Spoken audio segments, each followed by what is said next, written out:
What's up, you guys? So this is Numi. I am here coming to you from my car because I have not had the time to actually sit down and make an actual video.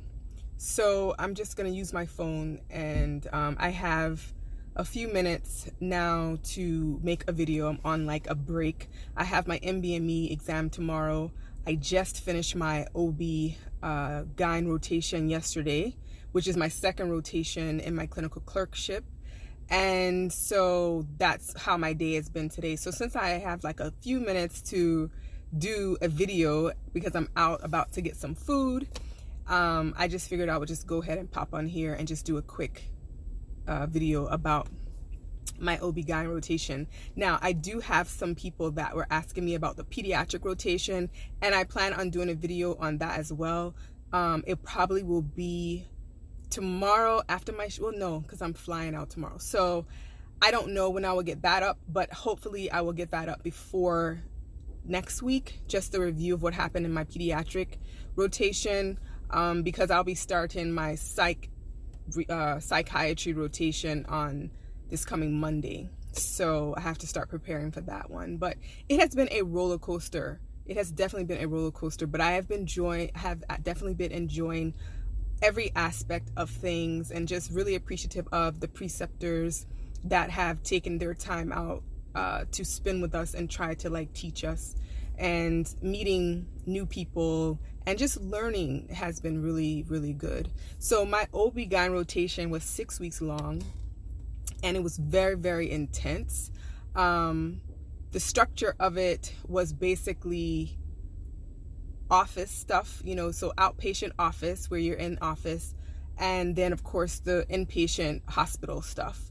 And then of course we had to do a presentation at the end, which my presentation was on preterm labor. So my day typically, also I wanted to say we had to do 4 on-call days during the rotation if it fell within the time that you were there, which it did for us. So we did 4 on-call, 24-hour call days, along with going to the office, having lecture, and also going into the hospital as well. So it was a lot. But our day consisted of we had 2 office locations that we would go to. So on Tuesdays and Thursdays and Fridays, we would go to an office that was located about 40 minutes from the actual hospital that we were practicing at. And we did that, and it was a very nice location. I'm not sure if I'm able to say the location, so that's why I'm not saying it, but it was about a 40-minute drive from the hospital. So we would go there 3 days a week, see roughly around 30 to 40 patients a day, just depending on what's going on. Sometimes we saw less than that. And we also would do procedures in the actual clinic outpatient setting. Some of the procedures were circumcisions that we would perform, not performed by ourselves. Of course, we would just be assisting in those procedures. We would also do colposcopies.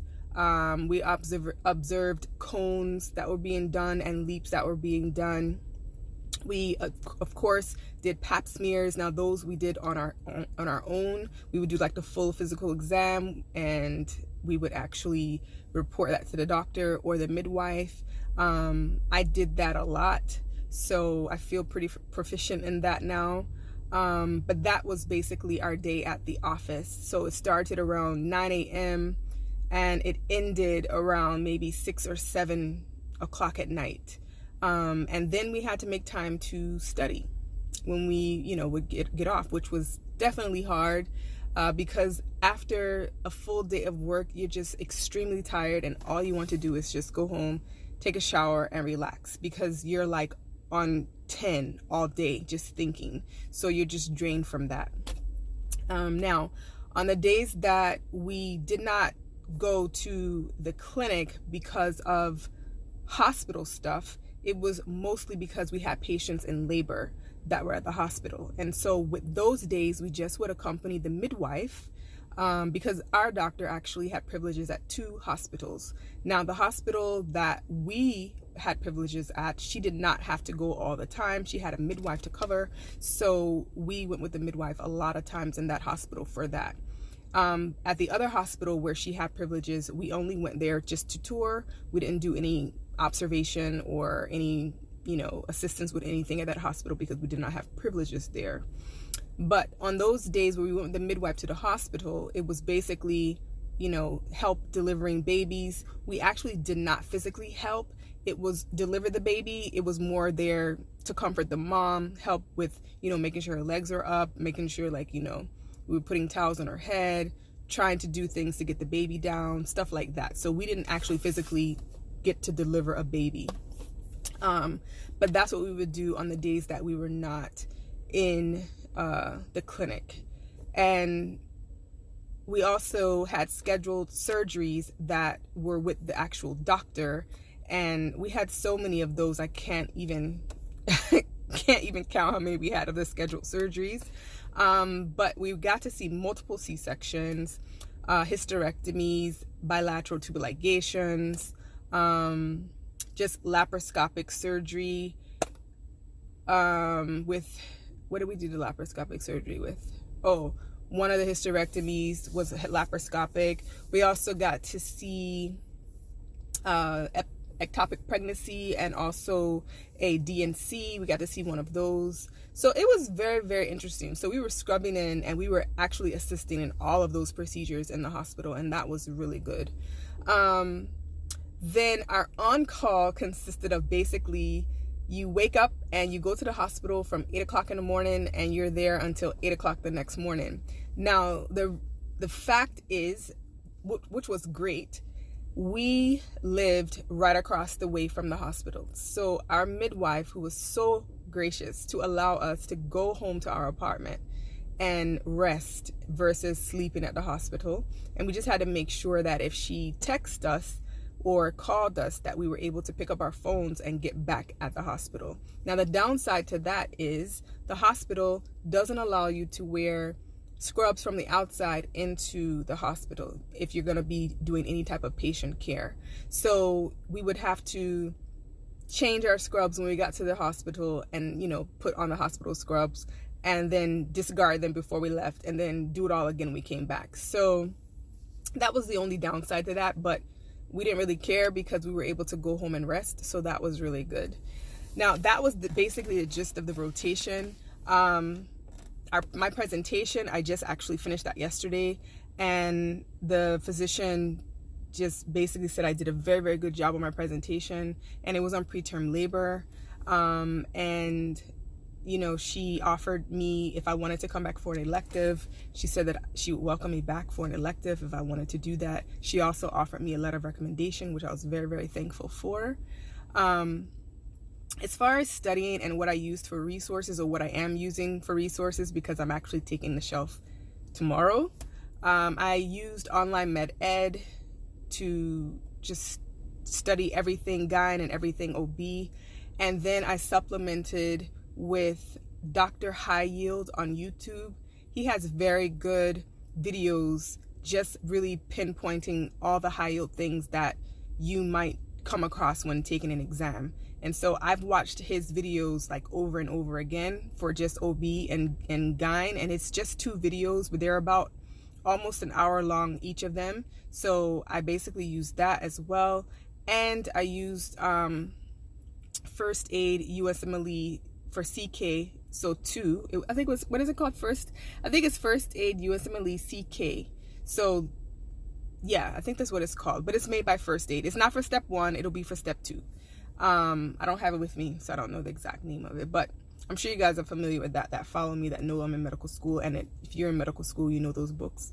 But that is what I'm also using, and that's basically it. I get overwhelmed if I have a lot of resources, so I try to keep my resources at minimum if I can, because I just want to make sure that if the resource is good, I just want to make sure I know what I need to know, and I want it to be retained so I can use it for my test that I'm taking, and also so I just know in general, because I have to still take my step 2 exam next year, which is coming up very fast.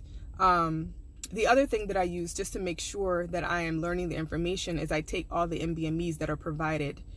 I pay for them myself. Now, in your clinical clerkship, the NBMEs are around, I think, $20 a piece, and they usually have around 3 to 4 NBMEs per core rotation. So I just get all of them, and then I try to take all of them prior to taking my shelf. For this particular rotation, just because of time, and I didn't have a lot of time to do the things I wanted to do, I was only able to take 3 of those NBMEs, so I have 1 left.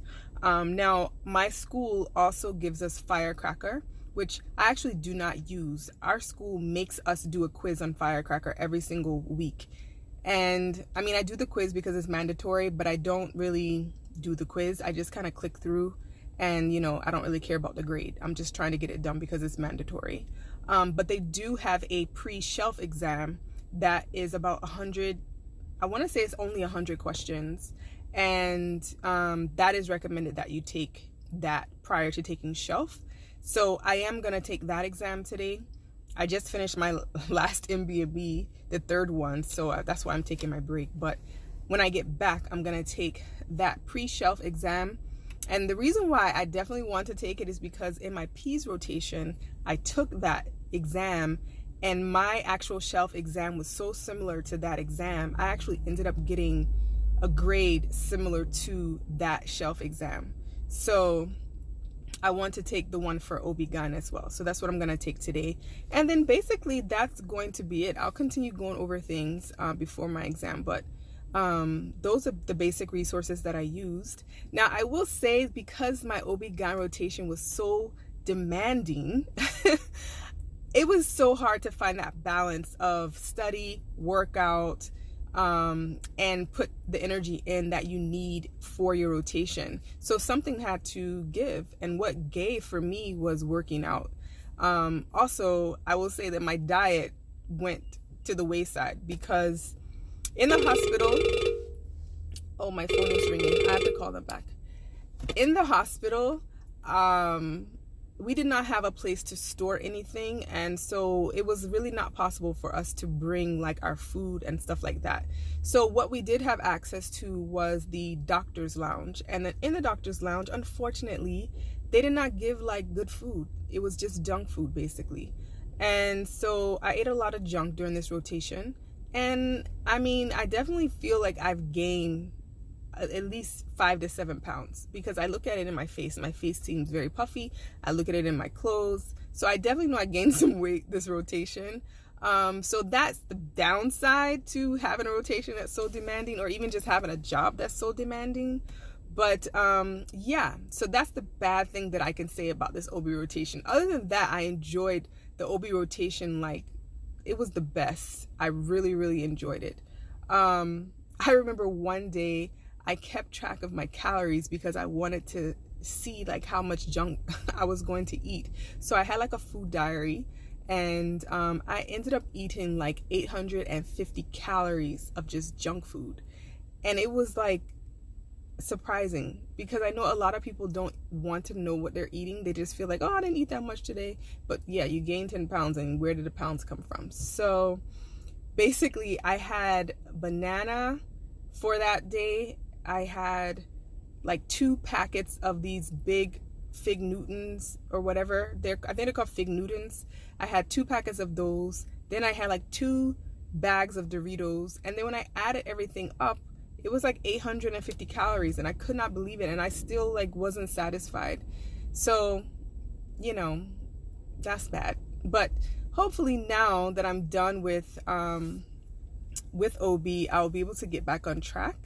I wasn't able to exercise. So normally I try to get in 150 minutes of exercise per week, whether it be I'm doing something daily or 3 times a week at 30 minutes. I was barely able to get 1 day in a week. So that was actually, you know, bad as well. My next rotation is psych, and I'm hoping that I have the time to kind of get back balanced again and get back on track with my diet. So that's basically my approach right now, just trying to get back in balance. But overall, I really enjoyed OB. And if you guys have any questions about anything specific, just leave it down below. I'm so sorry that I haven't been able to post, but again, I've been really, really busy. I'm gonna try to still post my pediatric one like I told you, as far as what I prepared for the shelf and everything like that and how I did on the shelf. And yeah, I'll also try to do my next rotation, which is psych. I'll try to post something about that as well. But if you found this video helpful, please like and subscribe and also share. And I will talk to you guys later. Bye.